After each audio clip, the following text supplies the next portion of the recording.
Hello and welcome to these Battlegrounds. I'm Bobby B, and today we'll be looking at the Operation Monster Force, Lieutenant Griffin, or call sign, the Eraser. Now this is going to be part of the Season 2 offering. Those released for Season 0, fall in Season 1, obviously. Fun character, descendant of the Invisible Man, we'll talk about. We also got our 3 3/4, 4-inch, whatever you want to call them, figure from the World of Eagle Force over there. But let's dive in and take a look. Nice little action shot of him right there. Operation Monster Force. He's going to be number 16 in the line. Lieutenant Griffin, the Eraser. There's your Season 2 synopsis. There's your cross-sell for Season 2. Sleepwalker, Dr. Caligari, the Donner Party, Lieutenant Griffin, the Eraser, Halloween Boy, Black Watch Agent, and the Delta Red Nightshade Unit. As far as our backdrop, we got a little bit of a lab going on inside there. And then here's your breakdown of them. So, Lieutenant Merrick Griffin discovered he was a descendant of the original Invisible Man after finding his grandfather's journal. Contained in those pages was the formula for bio-optical translucence. So I'm guessing that's going to be this purple, glowing purple stuff here. Upon going invisible, Merrick became increasingly sociopathic and violent, responsible for several unsolved murders and robberies. He's naked sliding across the hood of that cop car. MI6 eventually captured him and forced him to carry out missions of state. Unseen, he was the perfect assassin, receiving the nickname the Eraser. Well, I'm going to go with call sign.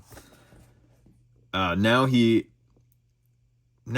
has appeared in the employment of the Forgotten King. Their dreaded partnership makes the Eraser one of the deadliest opponents we currently face. And then I believe the write-up on Bigbad shop is he was working for MI6, and then he is like the stuff that makes him invisible is also like killing him. So he has to report back like every 24 hours to get or they poisoned him or something like that. So he has to report back every 24 hours to get the antidote. And then he just disappeared, and no one knew what happened. And then these killings regarding an Invisible Man started popping up, and they're like, oh shit, Forgotten King's got him. So that's like the mystery of how they're keeping him, how Forgotten King's keeping him alive or whatever. But there you have it, your backstory for your Lieutenant Griffin, the Eraser, the Invisible Man, if you would. But jumping in, we got our Operation Monster Force tombstone stand, Lieutenant Griffin, the Eraser down there. Kind of jammed in there a little bit, huh? We'll get that to the side. We also get 3 blast effects. Same ones we've seen in a smoke effect. Get those out of the way. As far as weapons go, we got some gridiron weapons, but they're not printed, they're molded or whatever from the factory. So we got this nice bullpup MTAR looking weapon with the grenade launcher on the bottom. The magazine does come out. Little round sculpted in there, however, not painted. There's a nice like silver like brush over this. It's got the porthole for blast effects. I don't think they make a blast effect for grenade launchers yet, but I'm pretty sure they've seen. I'm pretty sure there's companies out there that have them. We also got this little honey badger, as I was corrected before, so I appreciate it. Shout out to you guys for keeping me on my toes. I just called it a little AR pistol. Light over here. But not a whole lot going on. Suppressor does not come off or anything. It does have the porthole for blast effects. Again, that's silver wash, and then we got a round painted on the magazine here. So I'll get that back up in there. Fun little Spec Ops weapon, if you would. We got our Beretta we've seen a few times. It's got the porthole for blast effects. We got our little Walther style pistol, or as I like to call it, the prostitute gun. Got this all black knife, black blade, black handle. And then we got a nice sheath for that. We got an extra magazine. Does that fit into? Not really. Not really. I wonder if that's the same one as like the scars we've seen. You also have an alternate holster for the Beretta, but I'm not exactly sure where it's supposed to go. I mean, obviously, you know, all the stuff can pop off his vest, etc. But so interesting what we're gonna do with that there.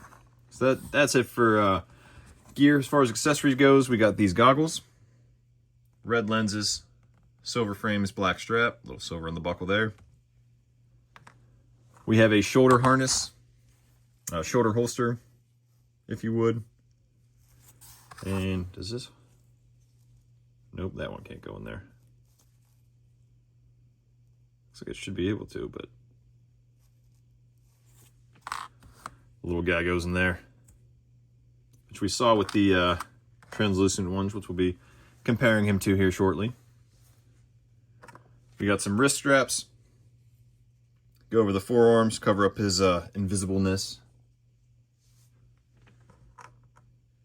We got some alternate patches. So we got this guy, to let you know he's working for the Crimson Moon, if you would. Skull with some cross sickles. And then we have this one, which was driving me crazy to try to figure out, but it says, I don't know if I'm going to be able to get it to focus for you guys. You can't kill what you can't see. So, fun pieces there. Messing with that, the Nightshade unit with all the different patches and stuff was pretty fun. So I'm looking forward to doing it with the eraser here. But out of the box, the figure comes with trigger hands, left and right, gloved trigger hands, excuse me. We also got left and right gripping hands. We got black gloves with some red knuckles, a little bit of red paint around them. We got our left and right fist. And then our left and right kind of opened, sparring, sprawled out hands. And then with that, we also got an invisible neck, an invisible head sculpt. Come on. So we'll have to get that on for you guys. We got invisible left and right karate chop saluting knife hands. We got left and right trigger hands.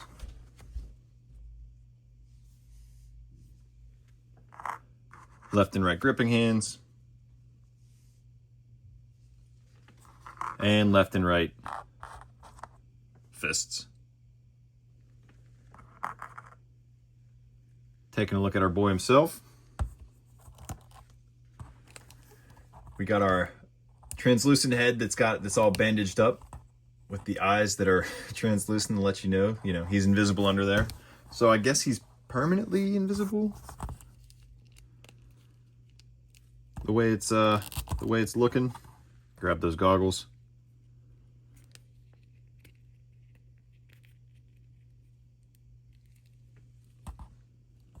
Got them on. We had a beautiful, like, grayish cryptic camo pattern going on. We got our T-pose. Look at that beautiful camo. Got a bicep cut. There is a butterfly joint in there. Ooh, my boy's stiff. I might have to eat him up. Double jointed pinless elbows. Clear forearms. Because, Invisible Man. So that's what the wraps are for. There's a diaphragm cut, but it's going to be a little bit limited by the waist. But we're going to pop the vest off to get that harness on here. We're running the pistol holster chest rig. So we'll grab that, throw that up here.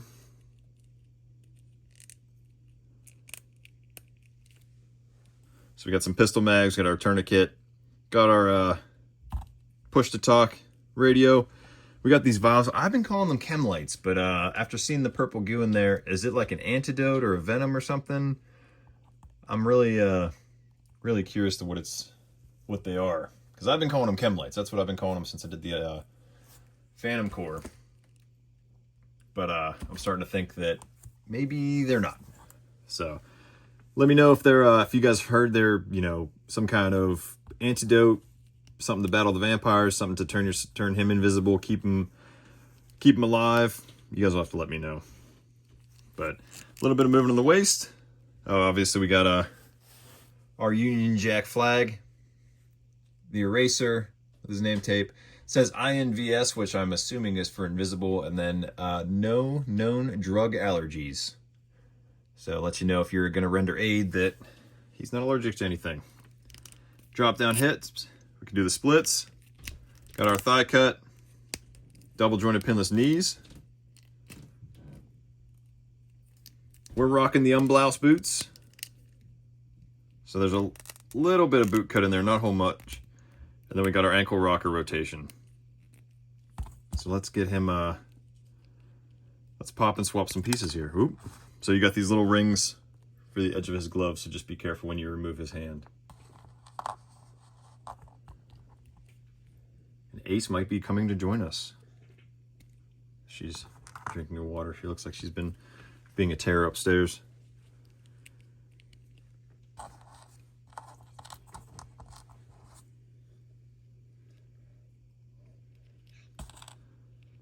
don't know if we can do this without the cufflinks or not.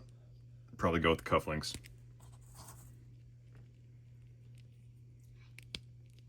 Yeah, cufflinks is definitely the way to go. So you can have them bandaged up, you can have them invisible. Hi. Hey Ace, how are you?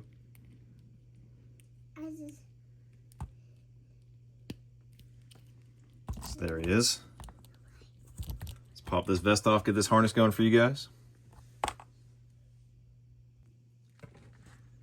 Here he is without the vest on. That camo pattern's looking so good. If I can get him to straighten out a little bit with that harness, with that shoulder holster on. So we don't get the same harness. Took his goggles off there. So we don't get the same harness we got with the convention exclusives. I know we get the shoulder holster with them, but we also got that like web gear kind of situation harness going on. So oh, I didn't realize they're not centered for you guys. But it's otherwise the same build, if you would. I think both of these guys came with this shoulder harness, but yeah, no web gear harness like they got with the knives and everything. Slide them out of here. If you want to make your boy fully invisible,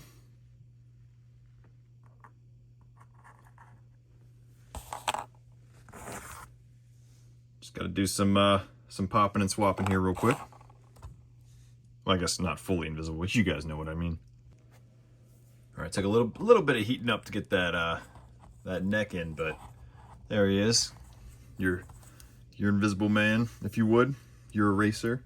And then if you guys want to obviously mix and match the looks, grab the vest. And again, you can rock the forearms covered with the visible hands, forearms uncovered with the gloves. The goggles do fit over the head without feeling stretched, so quite the difference in looks. And then just because I forgot the drop that Beretta looking pistol into that drop leg holster, which I'm glad they went away from the peg ones because those were rough to work with. But there he is, your Lieutenant Griffin the Eraser. As far as comparison shots, we got our Phantom Core, we got our G.I. Joe Classified Retro Viper. And it also would help if I had that in focus, huh? But there you have it. Your eraser figures. You guys pick them up, skipping out on them. How are you guys displaying them? You guys like them, you know, slimmed down? You like them invisible? You like them half and half? A little bit of mix and match? Let me know in the comments below. Till next time, load up, grab your kits. I'll see you on the battlegrounds.